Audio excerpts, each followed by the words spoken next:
We Were Dreamers, a memoir by actor Simu Liu.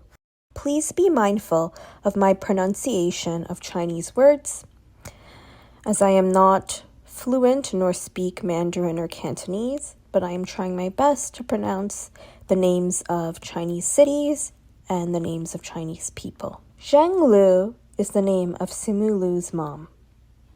Simu states in his memoir that graduating from high school is supposed to be this amazing coming-of-age transition to adulthood that will feel ripe with endless possibilities and wonder. Will you go to college, pick up a trade, backpack across Southeast Asia? For my mother, graduation would hit a little differently. It meant being sent away to a life of hard labor in the fields of Changping, a rural county. Simu opens up about his parents' life. He discusses his parents' struggles during the time of Mao Zedong's leadership of China. Mao Zedong was the leader of the Chinese Communist Party. In 1966, Mao Zedong launches the Great Proletarian Cultural Revolution. He made it mandatory for students to engage in productive labor before entering university or college. And as a result of these terms, many students had to work in precarious labor conditions and lost the opportunity to attend university. Simu Liu's mom worked on wheat fields that needed to be threshed and harvested in full before the rainy season came and spoiled the entire crop. During the winter season, the youth laborers were faced with the task of preparing food for pigs and horses to eat. Reinstating the Gaokao. Simu states in his book that on September 9th, 1976, Mao Zedong passed away and left behind a legacy that was as remarkable as it was complicated. While the portrayal in the West is oftentimes that of an unsympathetic dictator, he continues to be revered in China as a, if flawed, leader who uplifted his nation and brought his people to global prominence. De facto successor, Deng Xiaoping reopened China's universities and reinstating the Gaokao exams. Anyone who would have taken the test within the last 10 years would be eligible to apply. Although this was a great opportunity, it is important to consider that many Chinese people were working in the countryside, farming for years, and lacked education in math, science, and Chinese literature as a result of previous policies that Mao Zedong created. Simu reveals how his mom, Zheng Lu, first heard about the reinstatement of the Gaokao. After a long day of precarious labor, she returned to her dorm and heard two girls gossiping that the new leader, Deng Xiaoping, will reinstate the Gaokao. Zheng Lu responded by saying, "What do you mean? There has been no Gaokao for years," in her language. The girls responded that there is going to be so many people trying out. Does it matter? It is not like any of us are getting in anyway. Zheng Lu did not let that stop her chances. When she returned home to Beijing, she dug up all her high school textbooks and started studying. When she returned to work on the field, no one was permitted time off to study.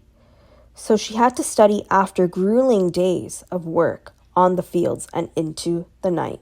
Even other students working on the fields made rude comments such as, "Zheng's a frog who wants to eat a swan." But she proved them all wrong and passed the Gaokao. Simu Liu's dad, Zhaneng Liu. Zhaneng Liu grew up as an only child in China. Simu made it clear in his novel that his father was in a much better circumstance compared to his mother, because his father was still in high school in his final year and never had to work on fields in precarious labor conditions. When the news of the Gaokao being reinstated was announced, Zhaneng Liu was 17 years old in his final year. Mysteriously, one day, students in Zhaneng Liu's school, including himself, were ushered into rooms and given a mysterious exam with math and writing questions. Simu, in his words, stated that the school was trying to pre-screen for students they believed who had a legitimate chance at university education. Shanning aced the test and was one of the 8 students in the school selected to train for the Gaokao. After successfully passing the pre-screen exam, Shanning had to study intensely for the Gaokao, which included studying in the principal's office during lunch and recess time. Him and the other 7 students received additional tutoring lessons and training from the teachers in the subjects of math, chemistry, literature, political theory, and physics. Shanning took the Gaokao and successfully passed. A few weeks later, a letter arrived in the mail offering Simu's dad a spot as a student at Beijing Zhongtong University to study electrical engineering. Although that program and university was his last choice, he accepted the offer. Shanning described that it was the proudest moment of his life being accepted into university. Simu jokes to his father, "Prouder than when you found out your son is a literal superhero?" His dad said, "Oh yeah, for sure." Simu Liu's parents met in university, dated, and married in China. Shanning Liu had a friend named Li Chen. Li Chen shared with the Liu family that he had been accepted in the PhD program of electrical engineering at Queen's University in Kingston, Ontario. For those of you who are not familiar with Canada, Kingston is a 3-hour drive east from Toronto. Sheng Liu, Simu's mother, stated, "If Liu Chen can do it, why not us? His family has no special connections. He is common folk like us."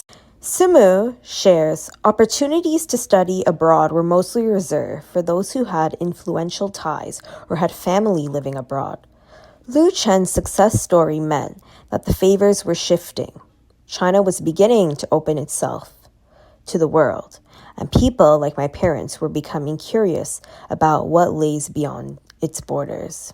With Liu Chen's help, the family formulated a game plan.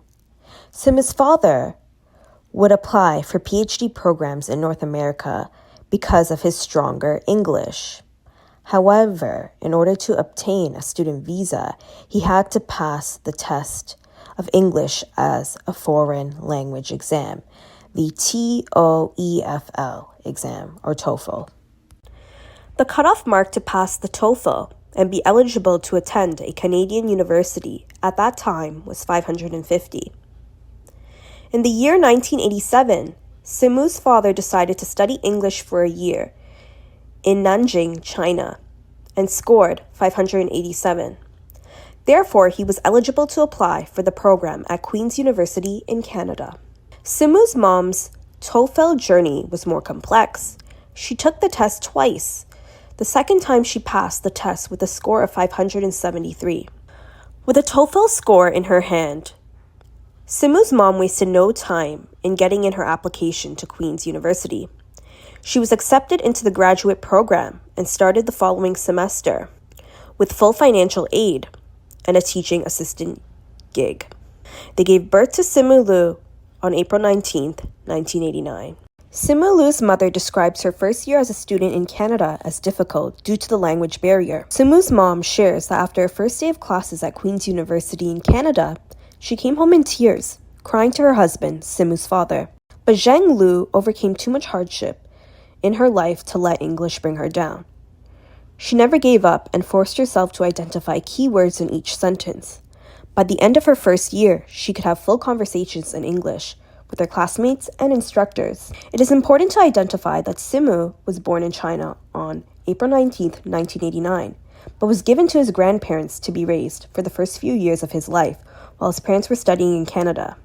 But after a few years, his parents were able to bring Simu, their son, to Canada permanently. Fast forward to 1997. Simu and his family moved from Kingston, Ontario, Canada, to the Greater Toronto area. Simu attended Broad Acres Junior Public School in Etobicoke. During his time at Broad Acres Junior Public School, Simu was regularly named the Student of the Week and was considered very bright. In the chapter, Simu the Genius, Simu shares one day, about halfway through the semester, he was asked to stay after school by his teacher, Miss Petrowski. By this point, my parents had already made me pretty terrified of all authority figures, and I was immediately nervous. My teacher smiled reassuringly, saying, "Don't worry, Simu, you're not in trouble. We just think that you may be very bright." After class, Simu was introduced to a staff from the Identification, Placement and Review Committee from the Ontario Ministry of Education, whose job it was to determine whether students could be placed in enriched programs at school. Simu the Rebel. Both Simu Liu's parents worked hard as full-time professional engineers, and as a result, the Liu family household became a part of the upper middle class and moved into a house in Mississauga. Mississauga is a suburb outside of Toronto, named after the Mississaugas of the Credit First Nations people. Simu describes that his parents were very careful in the way that they spent their money. When it came to his education, no expense was to be spared. When Simu was in grade 7, 12 years old, he was sent to the University of Toronto Schools, known as UTS, which is an inner private city school offering education from grade 7 to 12 that is affiliated with the University of Toronto. Simu liked that he was sent to school a bit further from his home. His parents dropped him off at the train station, provided him with money for lunch and train fare, and as long as he made it home via the last train at 7:15 p.m., he was safe. However, Simu got a taste of freedom and describes this by stating, "At this new school, I wanted to break out of my parents' oppressive regime. I wanted to redefine myself from the nerdy kid who was shy and socially awkward and romantically inept to become the cool kid on campus." Simu refers to chapter 11 of his memoir as "An Eye for an Eye." He shares that his parents became the primary antagonist of his life. His performance at school was mediocre, which fueled his conflict with his parents even more so. Some of the feedback from his teachers included, "Simu is capable of excellent work, but his efforts appear inconsistent with occasional weaker work or late assignments." Simu's 9th grade science teacher. Simu's parents were upset with his lack of effort in school and would say things like, "We're not rich like your friend's family. Do you think it's easy for us to send you to this school? Do you know how much money you are costing us? Have you ever thought of how much you let us down?" Simu the Super Frosh. Simu Liu studied business administration at Western University, which is located in London, Ontario, Canada. He describes that Western University has a reputation for a party school. As a fellow Ontarian Canadian myself, the university still has a bit of a party school reputation. But don't get me wrong, it is a great university with a music program, medical and dental school, law school, Ivy League business program, and many more undergraduate and graduate degree programs. Simu also shares that his time at University of Toronto Schools, the private middle and high school affiliated with the University of Toronto, prepared him for his first year at Western University. During the summer of his junior year of university, Simu describes the struggle of starting the summer with no potential job prospects, but entered a job fair and was able to score a position at Weston Bakeries, the manufacturer of Wonder Bread Canada. Simu got a job offer at Deloitte after graduation, but was laid off after 8 months.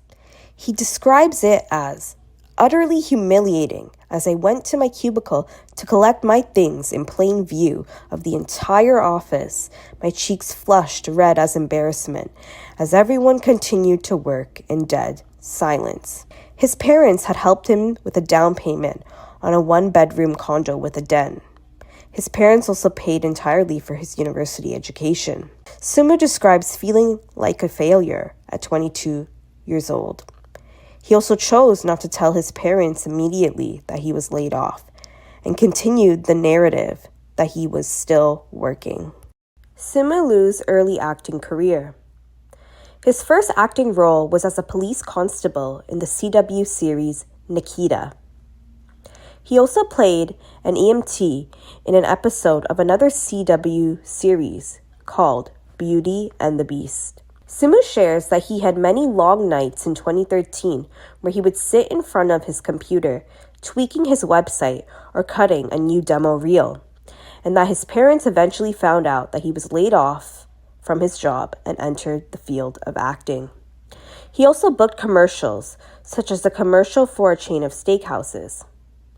His mom responded with, "If this is the quality and dignity you like after 16 years of school, then this is your choice." And she was not happy about his choice. Simu was also in a TV series that was not as successful and quickly was canceled. The series was called Blood and Water, which was on the Omni channel.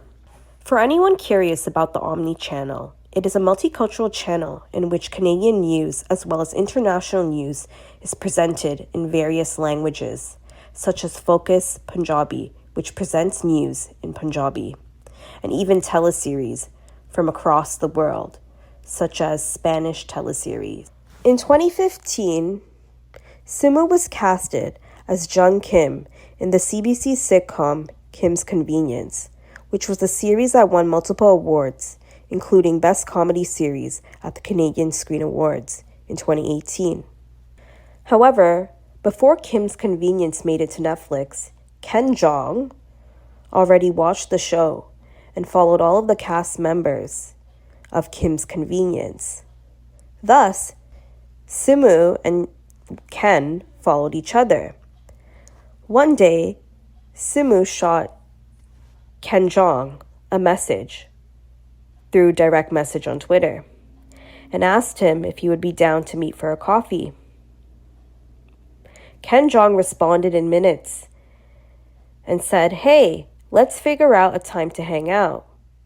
I am working on Dr. Ken all month at Sony in Culver City." Simu shares that he was allowed on the set of Dr. Ken, whether it was a rehearsal, table read, or episode taping. Simu would later book the role of Shang-Chi in the Marvel movie Shang-Chi and the Legend of 10 Rings, and as Ken in 2023's Barbie movie, directed by Greta Gerwig. Simu Liu is continuing his successful acting career